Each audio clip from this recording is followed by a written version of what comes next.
قال يا قوم أرأيتم إن كنت على بينة من ربي ورزقني منه رزقا حسنا. அல்லாஹ்வின் சாந்தியும் சமாதானமும் நம் உயிரின் மேலாக மதிக்கின்ற நபிகள் நாயகம் ஸல்லல்லாஹு அலைஹி வஸல்லம் அவர்கள் மீதும் அவர்களுடைய குடும்பத்தார்கள் மீதும் ஏனைய நபித்தோழர்கள் மீதும் நபித்தோழியர்கள் மீதும் இந்த உலகத்தில் ஈமானோடு வாழ்ந்து மரணித்த நல்லடியார்கள் மீதும் அதுபோன்ற ஒரு அவளோடு வாழ்ந்து கொண்டிருக்க அனைத்து முஸ்லிம்கள் மீதும் அல்லாஹ்வின் அருளும் சாந்தியும் கிருபையும் என்றென்றும் நின்று நிலவட்டுமாக. அன்பிற்கினிய சகோதர சகோதரிகளே, அல்லாஹு ரப்புல் ஆலமீன் நமக்கு அற்புதமான ஒரு மார்க்கத்தை தந்திருக்கின்றான். அந்த மார்க்கத்தில் நாம் வாழ்ந்து கொண்டிருக்கிறோம் என்றால் அது மிகப்பெரிய ஒரு நிஅமத்தாக நாம் உணர வேண்டும்.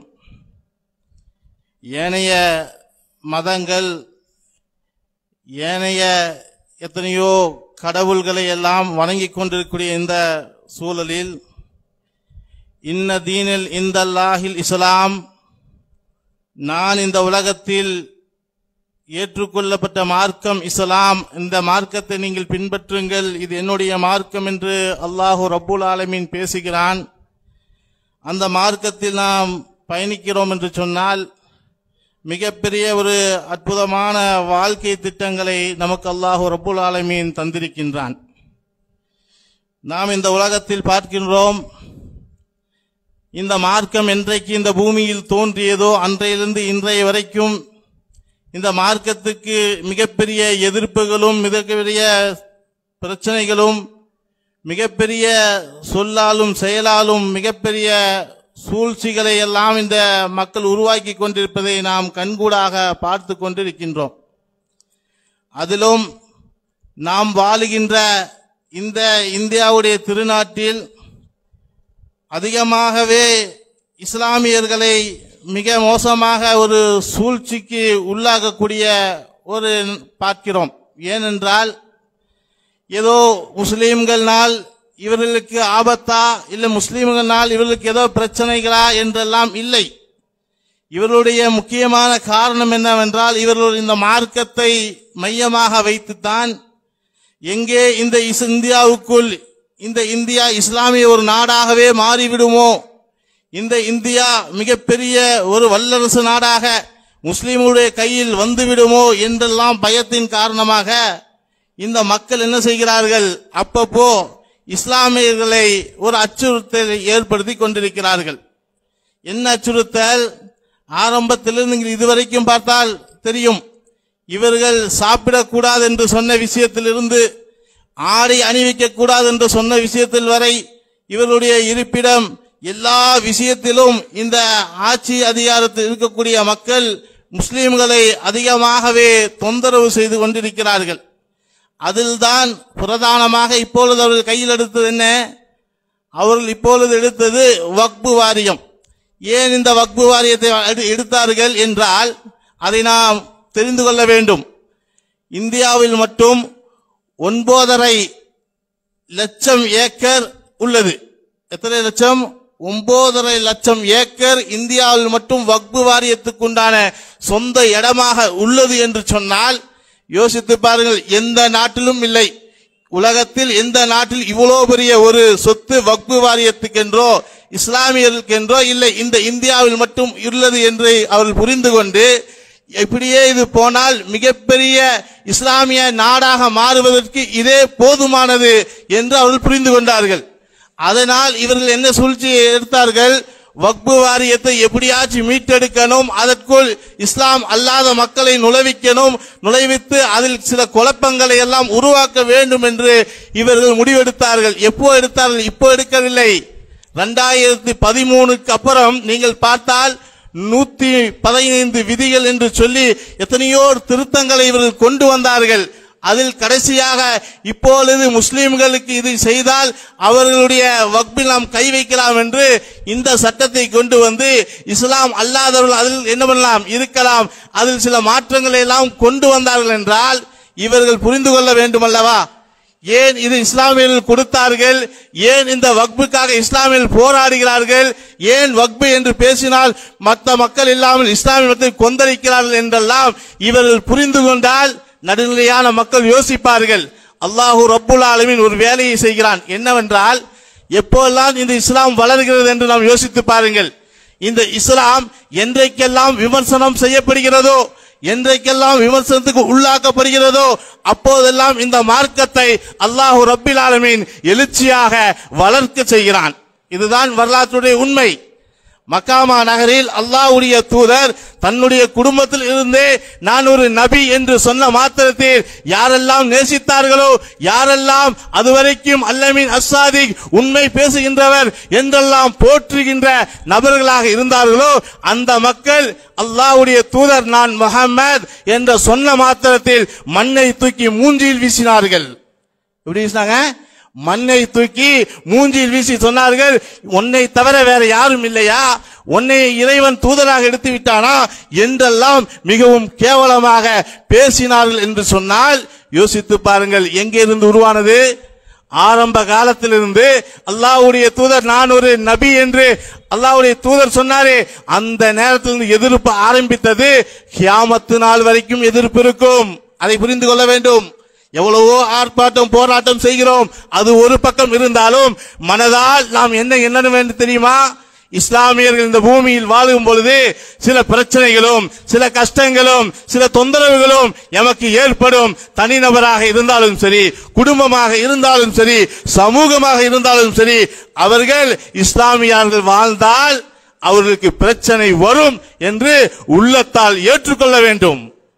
அல்லாஹ்வுடைய தூதர் 23 ஆண்டு காலம் எப்படி பயணித்தார்? பிரச்சனை இல்லாமலா? சங்கடம் இல்லாமலா? எல்லாம் சுமந்துதான் பயணித்தார்கள்.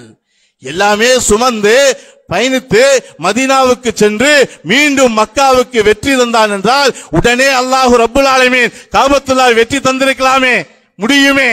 அப்படி அல்ல. ஒரு விஷயத்தை அடைய வேண்டும் என்றால், அந்த விஷயத்தையுடைய பலனை நாம் சுவைக்க வேண்டும் என்றால் இலகுவாக கிடைத்தால் அதோடைய சுவை நமக்கு தெரியாது, அதோடைய அனுபவம் நமக்கு தெரியாது, அதோடைய பலனை நாம் புரிந்து கொள்ள மாட்டோம்.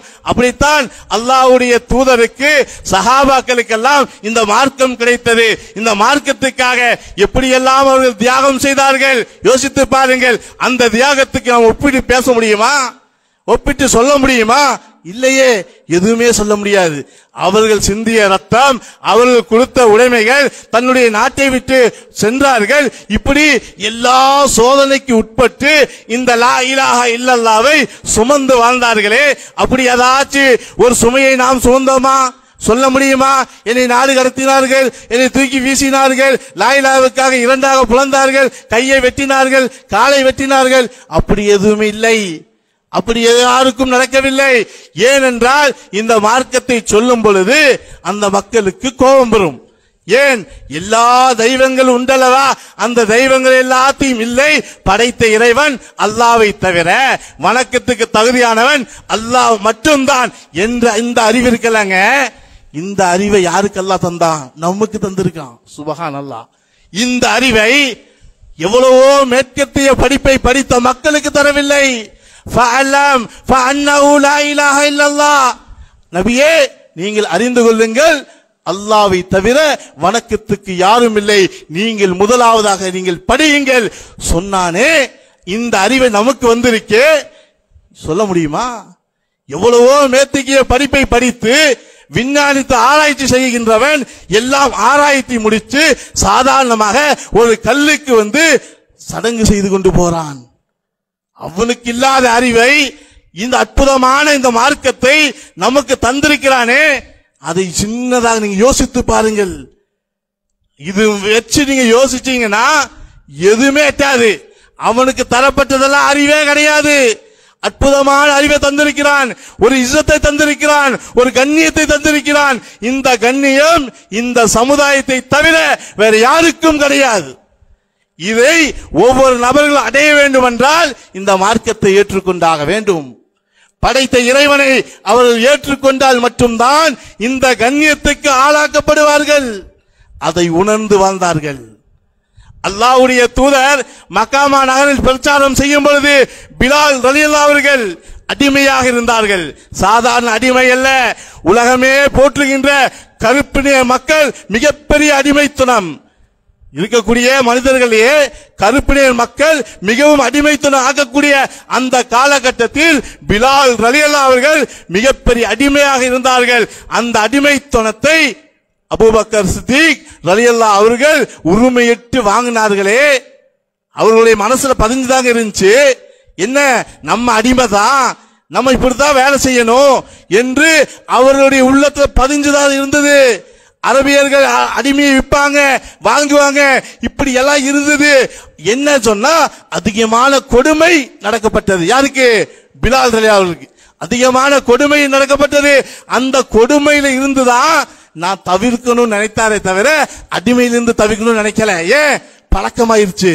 நம்ம அடிமைதான்ப்பா, நம்ம இப்படிதான்ப்பா இருக்கணும், நமக்கு இதான்ப்பா சுதந்திரம், அடிமையா தான் இருக்க வேண்டிய, சுதந்திரமா தெரிய முடியாது, இப்படி உள்ளத்துல பதிஞ்சிருச்சு. இங்கே இருக்கா இல்லையா? இப்போ தாழ்த்தப்பட்ட ஜாதின்னு இருக்கா இல்லையா? அவங்களுடைய மனசுல என்னது? நம்ம தாழ்த்தப்பட்டவங்க தான், நமக்கு 4 பேர் உரிமைக்கு வேண்டி போராடுவாங்க இருந்தாங்க, இருந்தாலும் நம்ம தாழ்த்தப்பட்டவங்க தான் என்று உள்ளத்தால் பதிந்ததே. அந்த பதிவு அந்த மக்களுடைய உள்ளத்தில் இருந்துச்சு. என்னது? நம்ம தாழ்த்தப்பட்ட மக்கள் தான், நான் ஒரு அடிமை தான் என்று சொல்லக்கூடிய அந்த நேரத்தில் தான் அல்லாஹ்வுடைய தூதர் இந்த மார்க்கத்தை சொன்னார்கள், இந்த மார்க்கத்தை எடுத்து வைத்தார்கள். இந்த மார்க்கத்தை சொன்ன மாத்திரத்தில் பிலால் ரலியல்லாஹு அவர்கள் இந்த மார்க்கத்தை ஏற்றுக்கொண்டார்களே. அல்லாஹ்வுடைய தூதர் என்ன சொன்னாங்க? கருப்பையனுக்கு தவிர வெள்ளையனுக்கு எந்த சிறப்பும் இல்லை, வெள்ளையனை காட்டிலும் கருப்பனுக்கு எந்த சிறப்பும் இல்லை, அரபி அல்லாதவரை காட்டிலும் யாருக்கும் எந்த சிறப்பும் இல்லை, எல்லாம் ஒரே மக்கள் தான் இறைவன் முன்னால். நீங்கள் எது தக்குவாவை வைத்துத்தான் உங்களில் யார் சிறந்தவர்கள் என்று அல்லாஹ் முடிவெடுப்பான். எல்லா மனிதர்கள் சமம் என்று அந்த தத்துவத்தை அல்லாஹ்வுடைய தூதர் சொன்னார்கள். சொன்ன மாத்திரத்தில் தான் மிகப்பெரிய அற்புதமாக சந்தோஷமாக பிலால் ரலியல்லாஹு அவர்கள் நமக்காக அல்ல இந்த சமூகத்துக்கு அல்லாஹ்வுடைய தூதர் மிகப்பெரிய நியாயத்தை நீதியை வழங்கினார்களே.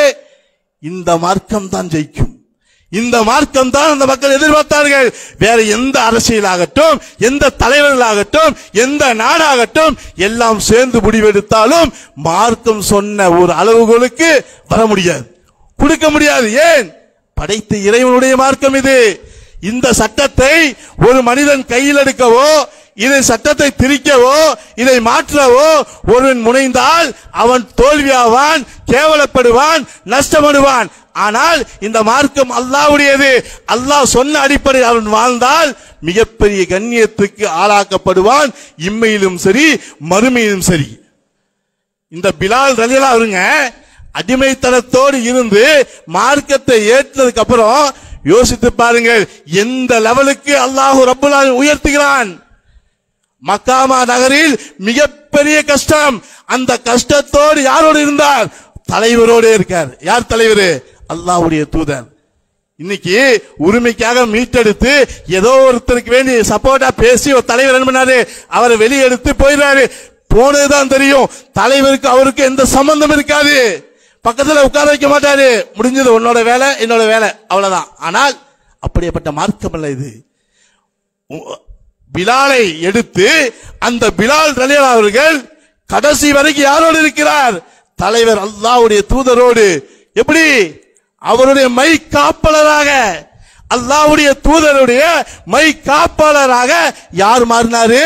இந்த பிலால் ரலியல்லாஹு அவர்கள். யோசித்து பாருங்கள் மார்க்கம் எந்த அளவுக்கு உயர்வை தந்தது.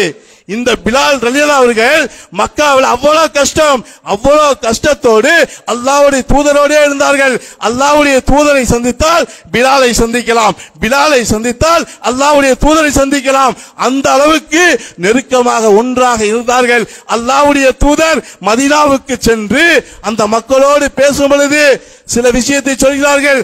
நாங்கள் மக்காவில் இருந்த கஷ்டத்தை சொல்லக்கூடிய அந்த நேரத்தில் எப்படி சொன்னாங்க தெரியுங்களா? எந்த அளவுக்கு என்றால் 3 இரவுகள் வீட்டில் அடுப்பெரியவே இல்லை, எந்த உணவும் இல்லை, எந்த உணவும் நாங்க சாப்பிடல. அப்போ கூட இருந்தாரே பிலால், பிலாலுடைய தோல் பையில் இருக்கக்கூடிய உணவை தவிர. யார் சொன்ன வார்த்தை? அகிலத்தின் ஆலமீன் அர்சல்னாக இல்ல ரஹமத்தில் ஆலமீன். அல்லாஹ்வுடைய தூதர் சொல்கிற வார்த்தை, பிலாலுடைய அந்த பையில் இருக்குமே அந்த உணவை தவிர வேற எந்த உணவும் கிடையாது. அதைத்தான் 3 இரவுகள் நான் சாப்பிட்டேன், என்னோடு பிலால் இருந்தார் என்று அல்லாஹ்வுடைய தூதர் சொல்றாரு. இப்படிப்பட்ட தலைவர் மாற்றத்தை உருவாக்கினார். பிலாலுக்கு அதுக்கு மேல சந்தோஷம் வருமா? இந்த அங்கீகாரத்தை இந்த மார்க்கம் தந்தது என்றால் இந்த மார்க்கத்தோட பயணித்தார், நன்மைகளை போட்டி போட்டு செய்தார். ஏன்? அதற்கான வழிகளை இந்த மார்க்கம் தந்தது. அதைத்தான் நாம் யோசிக்கணும். இந்த மார்க்கத்தில் இருந்து கொண்டு மார்க்கம் தந்த எல்லா விஷயத்தையும் மிக அற்புதமாக அமர்ந்து கேட்கிறோம். எல்லா விஷயத்தில் நாம் அல்லாஹ்வுக்கு நன்றி உள்ள மக்களாக வாழ்கிறோமா? ஏன்? உலகத்தில் எவ்வளவோ சித்தாந்தங்களை பேசுகின்ற எவ்வளவோ மதங்கள் இருக்கலாம், ஆனால் கண்ணியத்தோடு நம்மளை வாழ வைத்துக் கொண்டிருக்க அந்த ரப்புல் ஆலமீனுக்கு ரமலானின் மற்றும் இபாதத்தா? ரமலான் முடிந்ததுக்கு அப்புறம் நாமும் உள்ள நமக்கு பள்ளியும் சம்பந்தம் இல்லை என்று நாம் சென்றால் யோசித்து பார்க்கணும். நன்றி உள்ள மக்களாக அல்லாஹு ரப்புல் ஆலமீன் நம்மை தேர்வெடுப்பான் என்றால் எல்லா காலத்திலும் அவனுக்கு நன்றி செலுத்த வேண்டும். ஏன்? அவன் செய்த நிஅமத். நம்மளை இஸ்லாமியலா ஆக்க வைத்திருக்கானே, முஸ்லீமாக வாழ்கின்றோமே, ஒரு கண்ணியத்தை தந்திருக்கிறானே, அந்த கண்ணியத்திற்கு நாம் என்ன கைமாறு செய்து கொண்டிருக்கிறோம், என்ன நன்றியை செலுத்துகிறோம்? பிலால் ரலியல்லாஹு கணித்த அந்த இஸ்லாத்தினால் மரணிக்கின்ற வரைக்கும் மார்க்கத்தில உறுதியாகவே வாழ்ந்தார், உறுதியாகவே வாழ்ந்தார். எதுவா இருந்தாலும் சரி அல்லாஹ்வுடைய தூதரோடு தான் நான் இருப்பேன் என்று பிலால் ரலியல்லாஹு வாழ்ந்தார்களே. யோசித்து பாருங்கள். இதையெல்லாம் பார்த்துத்தாங்க, இந்த மார்க்கத்தை எல்லாம் பார்த்துத்தான் இஸ்லாமியர்களை எப்படியாச்சும் என்ன பண்ணும், ஒதுக்க வேண்டும், சீரழிக்க வேண்டும் என்றெல்லாம் சாதாரண மனிதர்கள் யோசிக்கிறார்கள். அவர்களுக்கு நாம் புரிய வைக்கணும், இது போன்ற சட்டங்கள் மனிதர்கள் இயற்றிய சட்டம் அல்ல, அமைப்புகள் இயற்றிய சட்டம் அல்ல, இந்தியாவில் தமிழ்நாட்டில் இருக்கக்கூடிய எல்லா ஜமாத் சேர்ந்து இயற்றிய சட்டம் இல்ல, உலகத்தில் இருக்கக்கூடிய தலைவர்கள் எல்லாம் ஒன்றாக இருந்து இப்படித்தான் நடத்த வேண்டும் என்று சொன்ன சட்டம் இல்லை என்று அந்த மக்களுக்கு புரிய வைக்க வேண்டும். இந்த சட்டம் யாருடையது? அல்லாஹ்வுடைய சட்டம், அல்லாஹ்வுடைய சட்டம். இந்த சட்டத்தை நீ எங்கே கை வைத்தாலும் உலகத்தில் என்னாகும், நடைமுறைப்படுத்த முடியாது. இந்த நேரம் அல்ல, அந்த நேரத்தில் கூட 1400 வருடத்துக்கு முன்பாக கூட திருக்குர்ஆன் இறங்கியது. இறங்கிய நேரத்தில் எத்தனையோ மக்கள் என்ன பண்ணாங்க, மிகப்பெரிய ஆளுமையாக அந்த அரபியுடைய கவிஞராக இருந்தார்கள், குர்ஆனுக்கு எதிராக வாதத்தை வைத்தார்கள். திருக்குர்ஆன் இறங்கிய அந்த வசனங்களை கேட்டு உடனே இஸ்லாத்தை ஏற்றார்கள். ஏன்? இது கவிதை அல்ல, இது ஒரு மனிதனுடைய பேச்சல்ல, இது படைத்த இறைவனுடைய வார்த்தை. இந்த வார்த்தைக்கு சொந்தக்காரன் அல்லாஹ் ரப்புல் ஆலமீன் மட்டும்தான், வேற யாரும் இல்லை. இருந்தாலும் சில மக்கள் மறுத்தார்கள். உடனே அல்லாஹ் என்ன சொன்னான், நீங்கள் இது போன்ற 10 வசனத்தை உங்களால் கொண்டு வர முடியுமாப்பா? சவாலா விட்டு கேட்டான். எப்படி கேட்டான்? 10 வசனத்தை வேண்டாம், ஒரு வசனத்தை கொண்டு வர முடியுமா? எதுவுமே நடக்கல. இந்த வசனம் குர்ஆனுக்கு எதிரா ஏதோ ஒண்ணு 1400 வருடம் கழித்து அமர்ந்திருக்கிறோம். எப்படி எல்லாமோ சூழ்ச்சி செய்கிறார்கள். குர்ஆனுடைய ஒரு எழுத்து கம்மியாகல, இறங்கல, ஏறல, அழிக்கவும் முடியல என்றால் இது யாருடைய வேதம்? படைத்த இறைவனுடைய வேதம். அவனுடைய பூமி. சாதாரணமா வாழ்ந்து விட்டு போக முடியாது. 10ஓடு 1 11 என்று பிற மக்கள் வாழ்வது போல் இஸ்லாமியர்கள் வாழ்ந்து விட்டு சென்றால் இம்மை நஷ்டம், மறுமை நஷ்டம். ஒரு இஸ்லாமியன் நான் ஏன் படைக்கப்பட்டேன் அந்த அறிவோடு வாழ வேண்டும். நான் படைக்கப்பட்ட நோக்கம் என்ன? வானம் பூமி இதையெல்லாம் வெறுமனே பார்த்து செல்வதல்ல. என்னுடைய நோக்கம் என்ன? நான் 20 வயதா, 50 வயதா, 30 வயதா, இதுக்கு முன்பு நான் எங்கே இருந்தேன், எங்கே செல்ல போகிறேன், எமக்கு முன் வாழ்ந்த சமூகம் எங்கே, எப்படிப்பட்ட சமூகத்தை எல்லாம் இறைவன் அளித்தான், இதையெல்லாம் உணர்ந்து வாழ்ந்தால் மட்டும்தான் இஸ்லாமியராக ஈமானோடு, ஈமான் அதிகரிப்போடு இந்த பூமியில் வாழுவோம். இவர்கள் என்ன கை வச்சிருக்காங்க? இப்போ வக்புடைய சட்டம். வக்பு என்றால் இஸ்லாமியனுடைய பெரும்பான்மையான மக்களுக்கு இதுவரைக்கும் தெரிஞ்சுதா? தெரியலையே. எவ்வளவோ பேத்துக்கு என்னவோ வக்பு சொல்றாங்க, ஒரு சொத்து இருக்கு, அது என்னது, அது அங்கேயே இருக்கு என்று ஒரு மேலா தெரிஞ்சது. இன்னைக்கு இவன் சட்டத்தை கொண்டு வந்த கட்டி எல்லா மக்களுக்கும், ஓ இஸ்லாமியர்களுடைய சொத்து இந்தியாவில் இவ்வளவு இருக்கிறதா, இஸ்லாமியுடைய சொத்துல தான் இவன் உட்கார்ந்து இருக்கானா என்று மக்கள் எல்லாம் பேசுகின்ற அளவுக்கு இன்னைக்கு மாறிவிட்டது என்றால் என்னங்க? வக்பு என்றால் என்ன தெரியுமா? வக்பு என்றாலே நிற்பாட்டக்கூடியது அர்த்தம். ஒரு சொத்து இருக்கா இல்லையா, அந்த சொத்தை நிறுத்தக்கூடியதுதான் பேர் வக்பு. அது என்ன பண்ண முடியாது, எதுவுமே செய்ய முடியாது. அதுல அசையும் சொத்து இருக்கு, அசையா சொத்து இருக்கு. இது என்னது? வக்பு என்று சொன்னால் நிறுத்தப்படும். அதுல அசையும் சொத்தும் இருக்கு, அசையா சொத்தும் இருக்கு. இப்போ அசையா சொத்து என்றால் எவ்வளவு இருக்கு? அசையா சொத்து கபஸ்தான் இருக்கு, பள்ளிவாசல் இருக்கு, கல்லூரி இருக்கு, பள்ளிக்கூடம் இருக்கு, எவ்வளவோ இடம் இருக்கு, வீடு கட்டலாம். இதோடைய பொருளாதாரத்தை என்ன செய்யணும்? ஏழையான மக்களுக்கு, சிறைவாசிகளுக்கு, இது போன்ற நல்ல நல்ல பணிகளுக்கெல்லாம் செலவிடணும். அதோடைய ஞானம் இல்ல, அதோடைய அறிவு இல்ல. இதை கவர்மெண்ட் பார்த்துக்கும், இது அவங்க செய்வாங்க, இது அவங்களுடைய பொறுப்பு என்று விட்ட காரணத்தினால இவங்களுக்கு தெரியலப்பா. இதுல 3 பேத்த மத்தவனை விடு உள்ள, இது 3 பேத்த மத்தவனை விடு, அவன் என்ன பண்ணுவான்? இந்த சொத்தை குறித்து அவன் பாதுகாப்பு என்று இந்த சட்டத்தை கொண்டு வந்தானே. யோசித்து பாருங்கள். அல்லாஹ்வுடைய தூதருடைய வாழும் நேரத்தில் உமர் ரலியல்லாஹு அன்ஹு சொல்றாங்க, யா ரசூலல்லாஹ், எனக்கு கைபருடைய போர்ல மிகப்பெரிய ஒரு நிலம் கிடைத்தது. அந்த நிலம் எனக்கு ரொம்ப சந்தோஷமான நிலம். அந்த நிலத்தை இதோ இந்த மார்க்கத்துக்காக நான் கொடுக்க வேண்டும் என்று நினைக்கிறேன். நீங்கள் என்ன சொல்கிறீர்கள் என்று ஆலோசனை முன்வைத்தார். முன்வைத்தோன்னே அல்லாஹ்வுடைய தூதர் சொன்னார், உமரே, அந்த நிலத்தை நீங்க என்ன பண்ணுங்க, நிலத்தை யாருக்கு விற்காத மாதிரி, அந்த நிலத்தை எந்த காலத்திலும் யாரும் விற்க முடியாது. அப்படி அந்த அதுல வரக்கூடிய கனிமத்து பொருட்களை எல்லாம் ஏழையான மக்களுக்கு கொடுத்துருங்க. அந்த நிலத்தை என்ன பண்ணுங்க, எப்பவுமே விற்காத மாதிரி நீங்கள் வச்சுக்கோங்க. இதுதான் என்னது? வக்பு. இது பேர் தான் வக்பு. அன்னைக்கு ஆரம்பித்தது. எல்லா நபித்தோழர்களும் அந்த வக்பை ஆரம்பித்தார்கள். இப்படி தன்னுடைய இருந்த எல்லாத்தையும் கொடுத்தார்கள். ஏன்?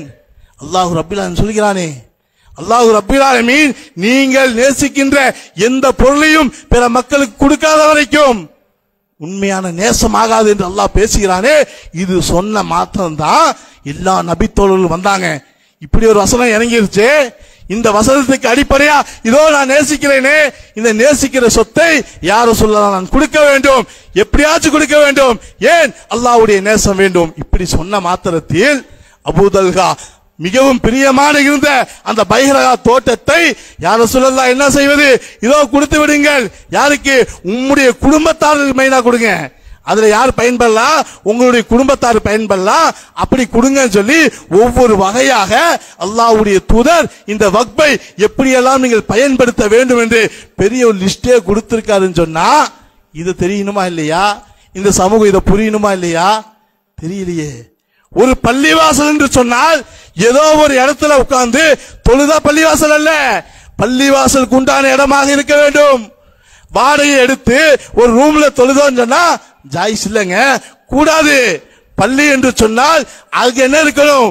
பாங்கு சொல்லப்படணும். அங்கே தொலைந்த பொருளை தொழாவ கூடாது. அல்லாஹ்வுடைய என்ன சொல்றாங்க? ஒரு பொருள் பள்ளிவாசல்ல போயிருச்சா அதை என்ன பண்ணுங்க, அறிவு பண்ணி தொழாவாதீங்க. அது போன்ற இடமெல்லாம் எது பள்ளிவாசலாக அமைக்கப்பட வேண்டும். இப்படி பள்ளிக்குண்டான சட்டங்கள் இருக்கின்றால் நாம் புரிந்து கொள்ள வேண்டும். மார்க்கம் தெளிவாக வழிகாட்டுகிறது. மார்க்கம் எப்படியெல்லாம் நடைமுறைப்படுத்த வேண்டும் என்று மிக தெளிவாக வழிகாட்டுகிறது. அந்த வழிகாட்டலை ஒவ்வொரு இஸ்லாமிய மனசுல பதிஞ்சா மட்டும்தான் நான் வாழுகின்ற மார்க்கம் அற்புதமான மார்க்கம், இது தெளிவான மார்க்கம். இந்த மார்க்கத்தின் மூலமாக என்னுடைய கேவலத்தை அல்லாஹ் ஏற்படுத்த மாட்டான், உயர்வை தருவான் என்று ஒவ்வொரு நபர்கள் புரிந்து கொண்டால் சரியான மார்க்கப்பற்றோடு ஈமானோடு வாழுவார்கள். இல்லை என்றால் எவ்வளவு போராட்டம், எவ்வளவு ஆர்ப்பாட்டம் நடத்தினாலும் உள்ளத்தில் அல்லாஹ் ரப்புல் ஆலமீன் பதிய வைக்க வேண்டும். இந்த மார்க்கம் என்பது அல்லாஹ்வுடையது. அல்லாஹ்வுடைய மார்க்கத்துக்கு நான் என்றைக்கும் துரோகம் செய்ய மாட்டேன். என்னுடைய தொழுகை ரமலானில் மட்டுமல்ல, என்னுடைய தான தர்மம் ரமலானில் மட்டுமல்ல, எல்லா காலங்களும் மரணிக்கின்ற வரைக்கும் நான் இந்த மார்க்கத்தோடு இருப்பேன். ஏனென்றால் நானே இந்த உலகத்தை விட்டு விடைபெற்று விடுவேன். இந்த உலகத்தை விட்டு விடைபெற்று என்று சூரத்தில் யாசின் அல்லாஹ் பேசுகிறான். நீங்கள் எல்லாம் மரணித்து விடுவீர்கள், நாளை மறுமையில் உங்களை எழுப்புவோம். நீங்க எப்படி தெரியுமா வருவீங்க? இந்த உலகத்தில் என்னென்ன விட்டுட்டு போனீங்களோ அந்த நல்ல அமல்கள் இருந்தா அந்த அமல்கள் எல்லாத்தையும் கொண்டு வருவீங்க அல்லாஹ் சொல்றான். எதையெல்லாம் நீங்கள் விட்டுட்டு போறீங்களோ எல்லாத்தையும் எங்க கொண்டு வருவீங்க? நாளை மறுமையில கொண்டு வந்து சேர்த்துவீங்க என்று அல்லாஹ் ரப்புல் ஆலமீன் சொல்லுகிறான். என்றால் நாம் இந்த மார்க்கத்தை அல்லாஹ் ரப்புல் ஆலமீன் நமக்கு தந்திருக்கின்றான், தெளிவை தந்திருக்கின்றான். அந்த தெளிவோடு வாழ்ந்து அல்லாஹ்வுடைய மார்க்கத்துக்கு எப்பொழுதும் கட்டுப்பட்டு ஈமானோடு வாழக்கூடிய நல்ல ஒரு பக்குவத்தை அல்லாஹ் ரப்புல் ஆலமீன் உங்களுக்கும் உங்கள் குடும்பத்திற்கும் எனக்கும் என் குடும்பத்துக்கு தந்தல்ல வேண்டும். ரப்பனா ஆத்தினா ஃபித் துன்யா ஹஸனா வ ஃபில் ஆখিরাতি ஹஸனத்துன் வ கினா அஸாபன் நார்.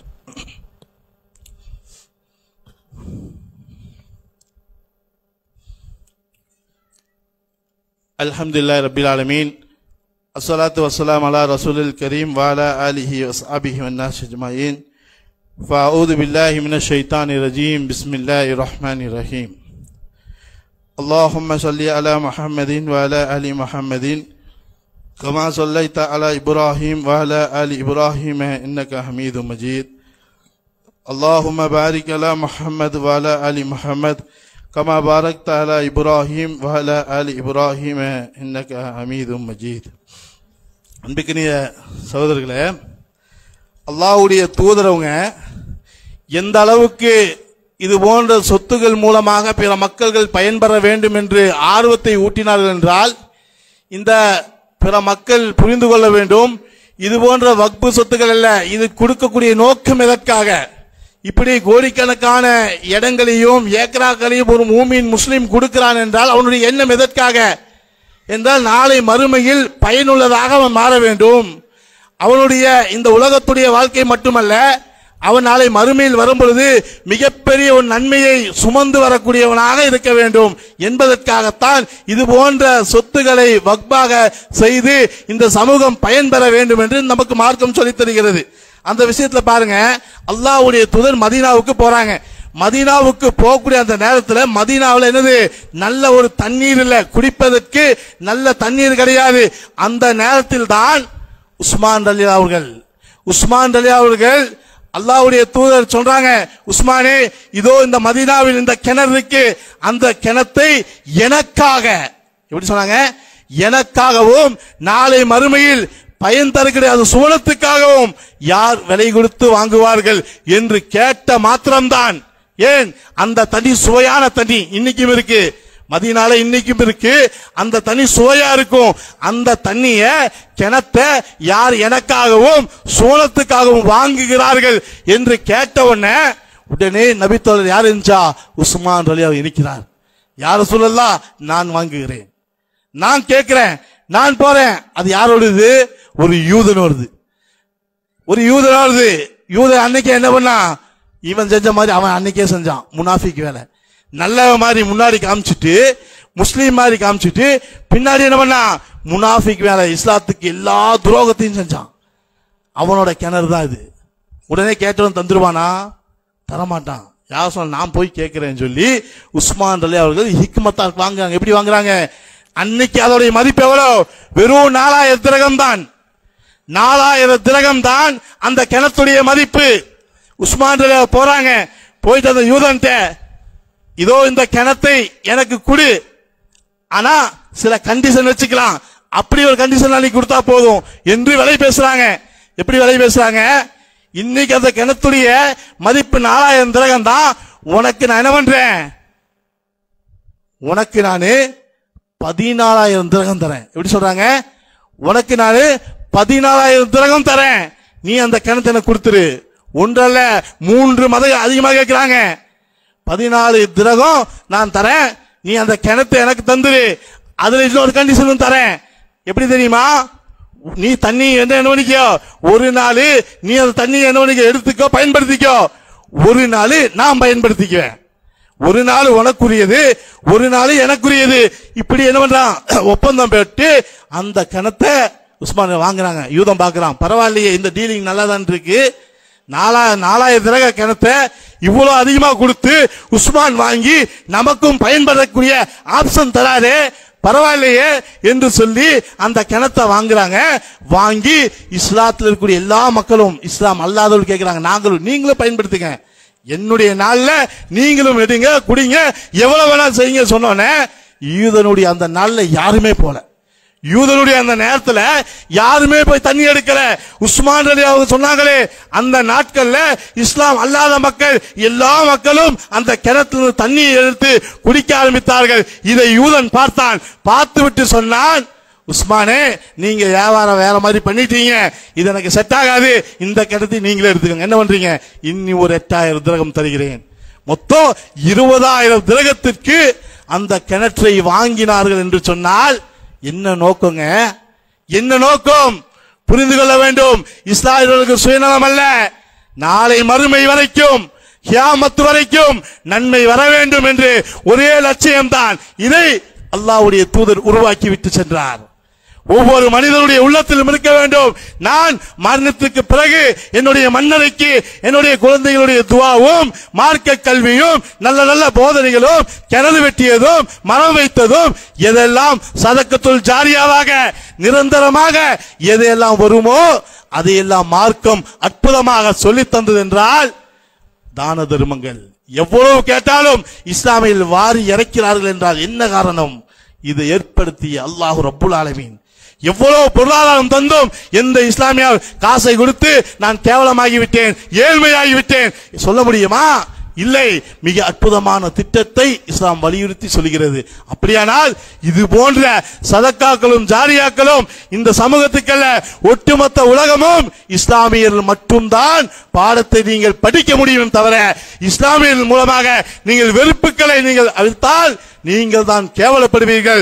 கியாமத் நாள் வரைக்கும் இந்த மார்க்கம் இப்படியே உயர்ந்து கொண்டே தான் போகும். சில சோதனைகளும் சில பிரச்சனைகளும் ஏற்படுமே தவிர இறுதி வெற்றி மூமின்களுக்கும் தான், இஸ்லாமியர்களுக்கு தான். அதை அவர்கள் உணர்ந்து கொள்வார்கள். அப்படிப்பட்ட ஒரு பாக்கியத்தை உண்மை விசுவாசிகளாக அல்லாஹ்வுக்கு கட்டுப்பட மக்களாக நம் அனைவரையும் அல்லாஹ் ஏற்படுத்துவானாக.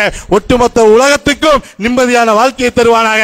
ஒட்டுமொத்த உலகத்தையும் இஸ்லாமிய நாடுகளாக மாற்றுவானாக. அப்படியே நாம் துவா செய்யக்கூடிய மக்களாக இருக்க வேண்டும். எதை கேட்டோமோ அந்த அடிப்படையில் வாழுகின்ற ஒரு பக்குவத்தை அல்லாஹ் ரப்புல் ஆலமீன் அனைவருக்கு தந்தல்வானாக. ரப்பனா ஆத்தினா ஃபித் துன்யா ஹஸனா வ ஃபில் ஆখিরাতি ஹஸனா வ கினா அதாபன் நார் வ ஆখির தாவானா அனில் ஹம்துலில்லாஹி ரப்பில் ஆலமீன். அஸ்ஸலாமு அலைக்கும் வ ரஹ்மத்துல்லாஹி வ பரகாத்துஹு.